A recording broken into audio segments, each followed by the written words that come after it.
గబగబా నందాదులు పరిగెత్తుకుంటూ వచ్చారు. ఇదేమిటి ఇంతంత పెద్ద పెద్ద మద్ది చెట్లు ఎలా పడిపోయాయి?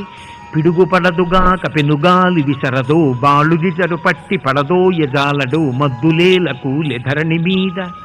పిడుగా పడలేదు, గాల పెద్దది రాలేదు, వీడా పిల్లాడు, ఎలా పడిపోయాయి మద్ది చెట్లు, ఇంతంత పెద్ద మద్ది చెట్లు అన్నారు.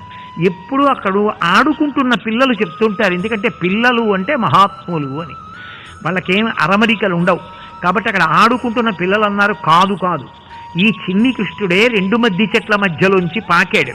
పాకినప్పుడు ఆ రోలు కూడా వచ్చింది, ఆ మద్ది చెట్లకు అడ్డుపడింది, ఈయన లాగాడు. ఆ లాగడంలో ఈయన పాదస్పర్శ తగిలి ఆ రెండు మద్ది చెట్లు పడిపోయాయి. ఇద్దరు దివ్య పురుషులు పైకొచ్చి ఈ చిన్ని కృష్ణుడిని ప్రార్థన చేసి వెళ్ళిపోయారు అన్నారు.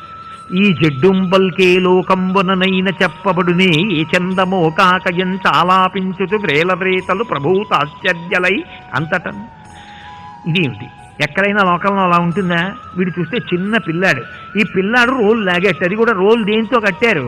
చల్ల చేయడానికి ఉపయోగించిన తాడు ముక్కలు, అవి కూడా కవ్వానికి ఉరుచుకుపోయి అరిగిపోయి జీర్ణమైపోయిన తాడు ముక్కలతో కట్టింది పొట్టని రోల్ని.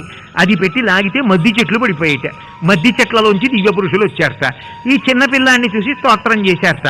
వీడి కట్టు వీడు విడిపించుకోలేక ఏడుస్తూ పెరట్లో పాకుతున్నవాడు వీడిని మళ్ళీ ప్రార్థన కూడా చేస్తారా? చేసి వెళ్ళిపోయారట. ఏమిటో ఈ పిల్లలు తెలియని మాటలు అనుకుని నందుడు గబగబా వచ్చి ఏది ఏమైతే కొడుకు దక్కాడు అంతే చాలని ఆ నడువు కట్టినటువంటి కట్టు విప్పేశాడు.